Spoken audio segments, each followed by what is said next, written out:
It's Atlanta's #1 hip-hop station, Hot 107.9 at home for the Ricky Smiley Morning Show. Of course, you know it's your folk, B-High. Radio, shout in, stepping in the building. I got a community leader and activist in this thing. Greg Clay, man, what's good with What's it, up, boss? big homie? Man, you got it, man. You got to be high. What's happening, brother? I mean, I'm feeling good, feeling great, man. I mean, I know you got some big things on the way, G. Yeah. I need you to break down to me, I mean, the background in politics and all of the stuff that you've been doing in the community so folks can get familiar with who Greg Clay really is. Yeah, well, let me first say this, man. As a West Sider, man, we proud of you, man. We proud of what you've been doing. Appreciate and it, representing, man, the true West Sider, man. And be how you always putting on for the city, man. And so I got shout out to them Raiders and Mays High folk that's consistently in the groove. You right? You ain't never lied. You ain't never lied. My man. Appreciate you. But I appreciate you having me, man. Yes, and sir. so when it comes to opportunities like these, and when we talk about local government and doubling down on the way that we serving folks, I'm looking to run for city council. Being a person that's been involved in politics and in my background, I've been able to serve for a lot of different cities across the country. And so, my career legit, when I got back from Kansas, has been like an outcast hook, man. Yeah. Being from the SWATs, look, I went to work for city East Point and College Park, right? Oh. And so when it comes to being in the groove, now it's time to double down and recommit to our city in a different way. And so I'm running for city council, Atlanta City Council District 3. Shout out to the West Side. Talk to me about some of the initiatives that you were behind, G, working in the community and helping people out along the way. Well, it's really about, building relationships. And so if you don't have a relationship with the people that you serve, right, one, that information flow is going to be very, very different, right? And so the opportunity to engage the community and doing stuff in a different way. Now, being a younger person, legit millennial, bringing innovation to the table, it was always something that was at the forefront of what it was that I tried to do every day at City Hall. And what you find is as you build this relationship with people, these commitments, right, to serve more, this commitment to say, you know what, it's not just about pushing that button or returning that phone call. People relying upon you, to deliver these services. And now, when it comes to certain city services, now it ain't all glitz and glamour, but it's the stuff that legit makes the city go round. Exactly. You know what I mean? Yeah. When you talk about that, for those who don't really understand what it is that the city council does, can you break that down? Yeah. So the city council person, man, represents you down at City Hall. And so not just when it comes to city issues, right? That person serves as an advocate in what we're looking to do in building partnerships across the board with the city council representatives across the board from other areas, right? The county commissioners, school board members, the folks that's going down to the Gold Dome that serve you as state senators and state representatives. So when it comes to the local government bubble, the city council person that represents your district is meeting down there, creating policies, deciding what money's going to be spent and not spent, deciding what priorities going to be on the table, legit. The mayor is a strong mayor form of government, but we still got our responsibility when it comes to city council folks that's crafting policy and pushing priorities to make sure that as citizens, as constituents, that we stay plugged into it. Yeah. Now, when it comes to the local politics, man, what are some of the things that you want to implement as a city council member? Yeah, and so, first off, we got to bring people back to the table, man. When you look at people that did not vote, right? Now, voting is a big thing. Now, a lot of folks in the community would say, I'm not dealing with that voting, right? Or be apathetic about government, apathetic being like, I'm not going down there because they don't care about me. Like, we've got to do something different, B.I. And it's not just, starting from the White House. It's about starting at City Hall and starting from our streets and our blocks in this village that we talk about. And so bringing it back to the community, like people-centered government, right? And doing things right and doing things efficient. I think a lot of times, Greg, when you look up and people don't vote, it's because they don't know the people that's running. Dig. You see what I'm saying? In your case, you got a following and people understand what you've been doing in the community for a long time. And we're going to be in these streets. Now. Exactly. Look, definitely. I mean, the office is going to be museums. We're going to have switchboards at the office, right? That's going to be mandate number one. We're going to be in these streets, right? Where the people are. Now, we understand that we got to take care of our administrative duties and responsibilities. But at the end of the day, if you're serving the people and you don't have a relationship with the people, how you going to serve them better, man? Tell me that. If you don't know your listener, right? Hey. If you don't know your listener, then how can you pivot where you need to in order to change? And sometimes behind our communities, it could mean life or death. From police and fire all the way down to economic development. Like, you got some communities on the West Side, man, that's been begging for grocery stores, that's been begging for clean streets, right? When clean it comes water. Listen, bro, when it comes to blight, you know what I mean? The blight associated with these eyesores and people becoming like content with that. right? No, we got Talk to to me change about that though, because in certain cases, when you roll through different neighborhoods and you see old apartment buildings still up, just sitting there, Right. and that's one of the things that kind of concerns me also, because I think about the kids that walk through those neighborhoods when they coming back and forth from school. Right. First of all, it's an eyesore. Second of all, it's dangerous. You see what I'm saying? Third of all, it's like we want to give the kids hope. Yeah. But how you gonna have hope when you walking past that every day? You see what I'm saying? And we've got a true opportunity, and this is the groove that's bigger than even you and I, and where we sit. You in the kind of entertainment space, right? The media, journalism, grinding every day. Me on the streets, beating the pavement to serve more people. Like we can't be afraid from the tangible and the intangible things to inspire folks. Right? We got to understand that what people see is what may or may not inspire them to want more. That's right. Or what they need to do better, right? Or what we want to see even in ourselves and our community, right? And we could kick it, right? Yeah.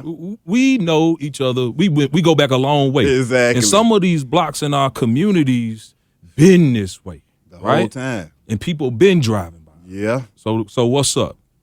So tell me, from a service standpoint, right? How we gonna change this stuff, right? And if it's not all on one person or two people, how we gonna put it on the backs of 10 people in order to really change and transform our communities so we maximize our potential, man? Exactly. That's what it's about, because bro. one thing that I do know is that if we build up those communities correctly, we won't be losing as much talent as we are losing to those communities. Because, Greg, we grow up in them, and you say, I'm not about to raise my kids where I grew up at. Listen. Because it's real. You see what I'm saying? Yep. But if you can raise these kids in a place where they got opportunity, Right. they got hope, they see success, and they feel safe and nurtured, Right. then, the power's right there. Right. And we can't be afraid as leaders to inspire folks. Yeah. People will always kick this line of, I'm not wanting to be a role model. I'm not wanting to do this or that. And that transcends a whole lot of things. But, Beehive, man, we can't be afraid to inspire people where we are, man. And we've got to be conscious of that when it comes to the generations of people that are looking up to you even to be the next Beehive, right? That's walking through that blight, that need to be that rose that really kind of grow through that concrete to beat the same stats that you and I beat, right? Now, when you look at what you want to do in politics, what are some of the main points and stuff that you want to hit that you feel like need to be hit first off and foremost? Well, looking at the budget, man, right? When it comes to the finances of the city, I think that when you look at how the city of Atlanta has grown from a financial stewardship standpoint, man, the city's in a better place, man. You have our mayor and you have our elected officials to kind of thank for that. But now, right, what do we do from a resource standpoint, not just with the city, but also when it comes to working with those other public centers of trust, the school folks, the county folks, the state folks. And so if you ain't got the money right, Beehive, you're not gonna make nothing getting done. Exactly. And so then on top of that, man, we've got to open up the doors of City Hall, man. You got to be comfortable with the fact that you can go down to City Hall and that's your building, right? This relationship that you need or this relationship that you want to have with somebody that's been representing you for years, right? Exactly. You got to be comfortable and confident enough to go into the well of City Hall and say, you know what? I'm a citizen of the city of Atlanta.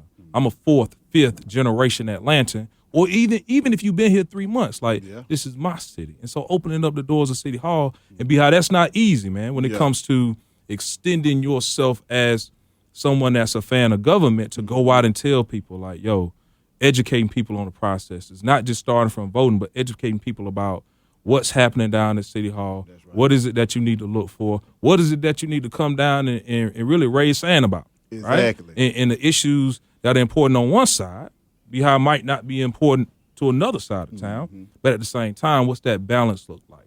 And so opening up the doors of City Hall, man, we just got to do a better job of beating the pavement too.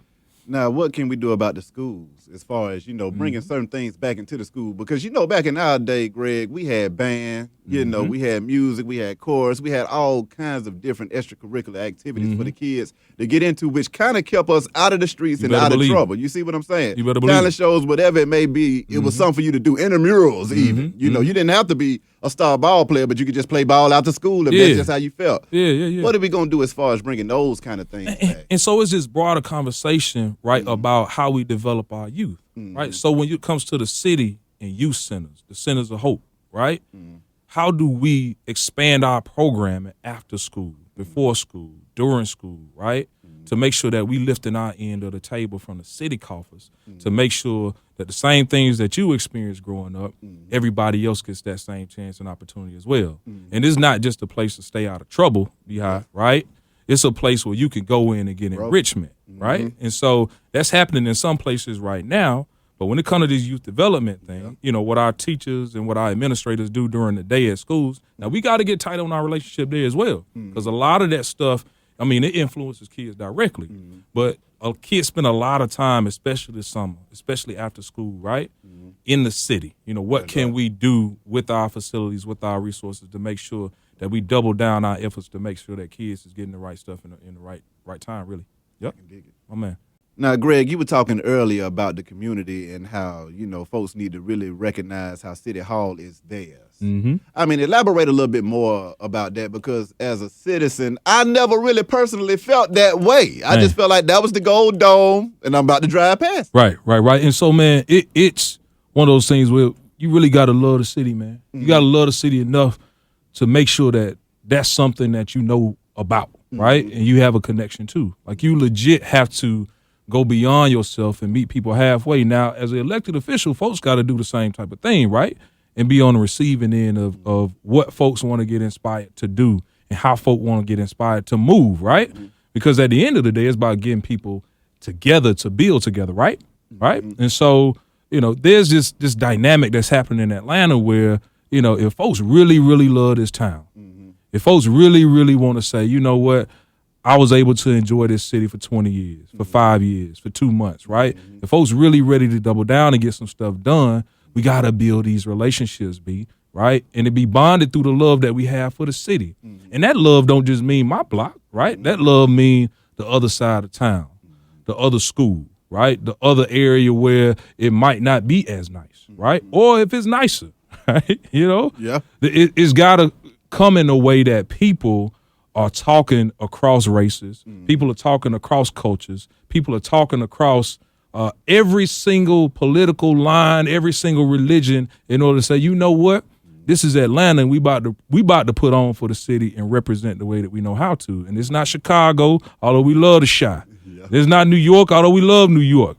God bless LA, right? But at the end of the day, man, this is Atlanta, right? Exactly. And that love, when it comes to the history of this town, when it comes to the shoulders that we stand on, right? And I'm a young cat. Like, we young cats. Exactly. Now, we not young, we younger, right? Hey, hey, look, folks will tell you how old you really are, right? If you plugged in. Yeah. But we understand that, we move, we got to move in a certain way. Yeah. And to discount that wisdom of the past, we might repeat those same things and not being wise about how we move. But we just got to do it in a certain way, bro. What are some things that you've noticed in the city that you think personally could be better? Man, ego, man. Yeah.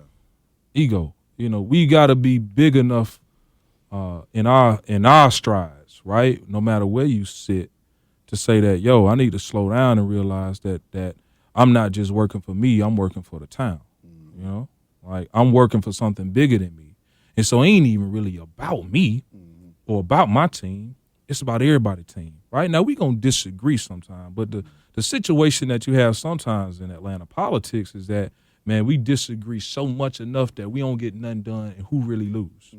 Who really lose, B? The people. The people, right? And so, you know me, right? And the people will get to know me. Those folks that don't really know me now, through this movement, right? Yeah. And I could tell you, if you're not involved in politics, if you're not involved in, being civically engaged, I want you here, right? Exactly. I'm going to open up the doors the same way they open up the doors of the church, right? Exactly. We're going to open up the doors of the campaign. And this movement is going to be about educating people and inspiring people in order to get them moving in the right direction, even if that's not my idea, right? Again, it's something that's for the people, Behi. Why do you think that the average person doesn't even know who the hell is representing them even on City Hall? Man, because it could be complex, man. Yeah. You go down there, man, if you were average, the average person go down there, one, you got to pay to park, right in front of City Hall to go into your building, right? Yeah. And so in Park Atlanta, boy, it's showtime all the time, right?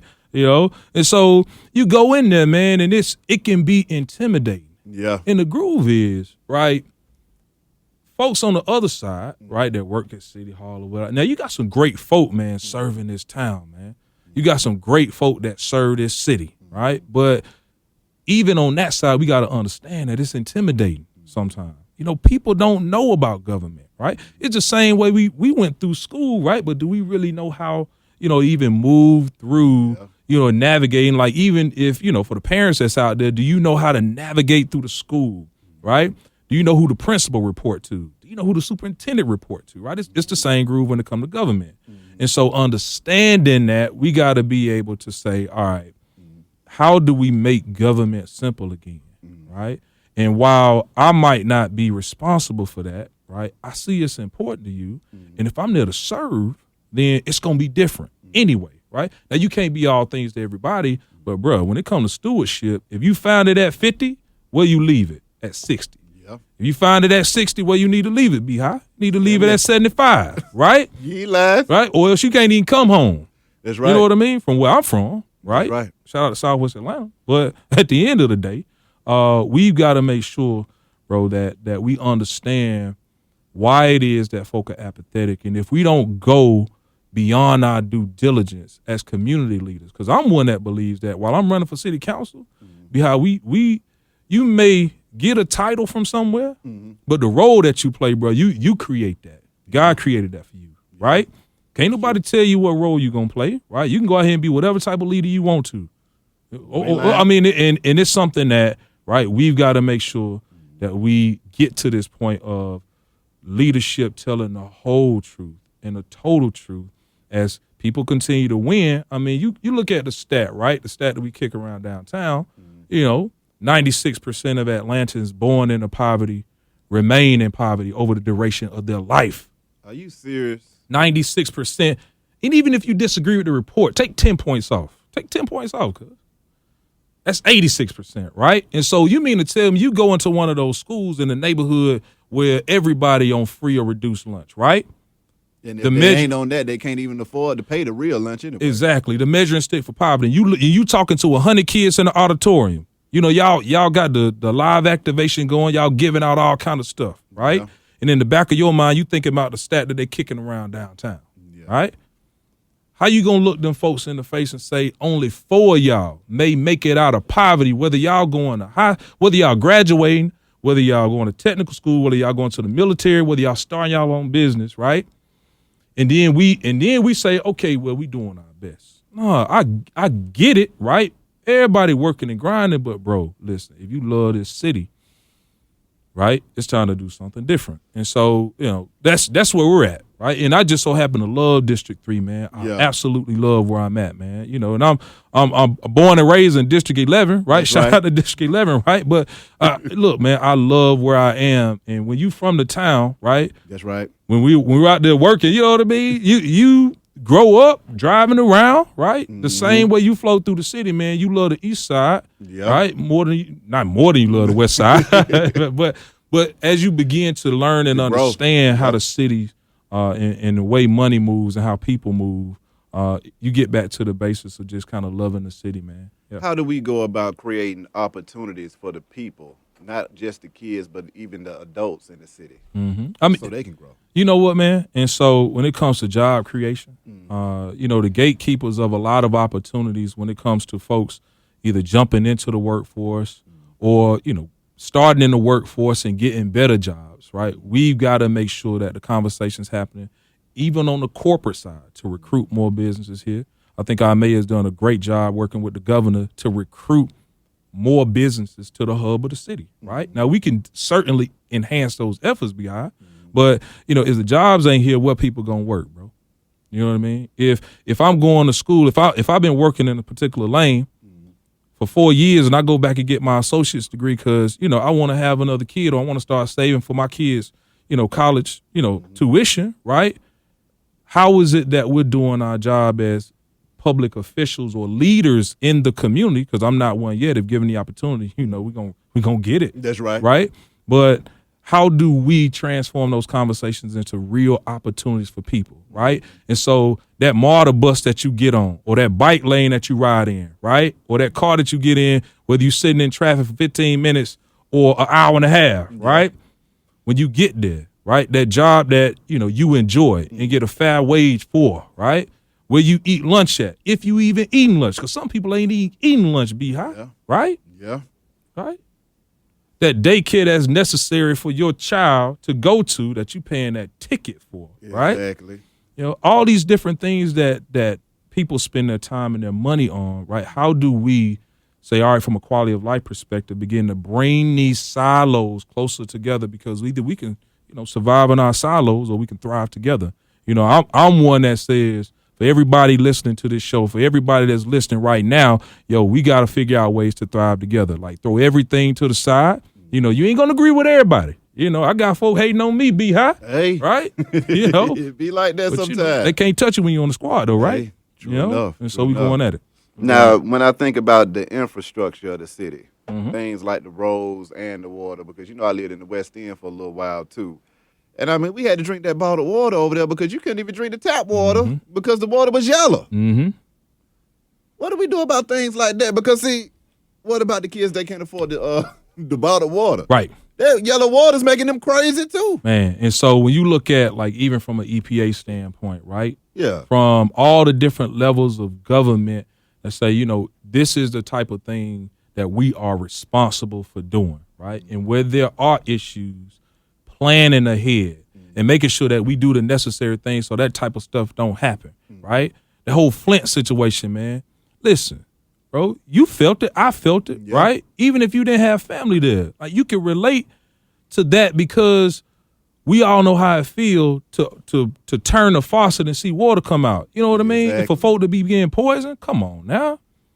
What if that was your people up there, right? Exactly. And so how do we, right, from a stewardship standpoint, take a better look at infrastructure? Because bridges don't yell at you, until it's time to come down. Exactly. You know what I mean? Exactly. Pipes underground ain't screaming at you, Yep. right? Until you turn in that faucet and you say, hey, man, ain't nothing coming out. And if it come out, hey, I ain't drinking that, right? And so being able to, from a resource standpoint, going back to what I was talking about when it comes to priorities, being able to pivot where necessary, right? And understanding that, we've got to stay on top of issues. And so short-term planning, mid-term planning, long-term planning when it comes to the things necessary. I mean, Atlanta has one of the dopest bond ratings, right? That's out there, thanks to decisions that have been made over time. That's right. My man. I mean, lastly, G, do you have anything else that you want to get off your chest, man? Man, I just say this, man. And again, Behi, man, we proud of you, man. The same love that you have for what it is that you do every day for the listeners of Hot 107.9, man, is the same love that I have for serving the people, man. Right? And we all servants, right? When it comes to, getting to it. But, man, for those folks that have connections from the ivory towers to the streets, for those folks that have, kids, or if you don't have kids, for those folks that really got true connections to this city and love this city, man, it's time. It's time, baby.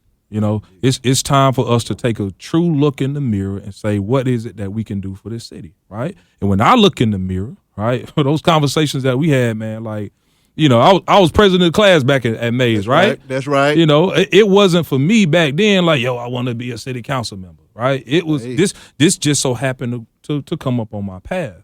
I think it's time for everybody to say, what does my path look like going forward from these types of conversations in order to double down on what the city needs you to do. And not just for your family that you go home and you love. That's right. What's up with your neighbor and them? You know what I mean? Take them a plate, right? When it comes time to vote, pick them up, right? Give them a call, right?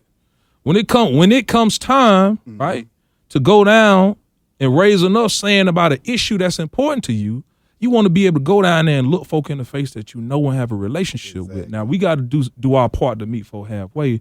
But Behi, man, I'm telling you, it's time, bro. Because as this city grows, whether you a native or not, right? Whether the nostalgia of listening to Outkast, or riding around Greenbrier Mall, or riding around Cumberland Mall before the traffic hit, right? Exactly. You know what I mean? Like, right, whether you remember those times or not, or whether you just unpacked your U-Haul truck, bro, it's time to get to it. And, Greg Clay, City Council District 3, man.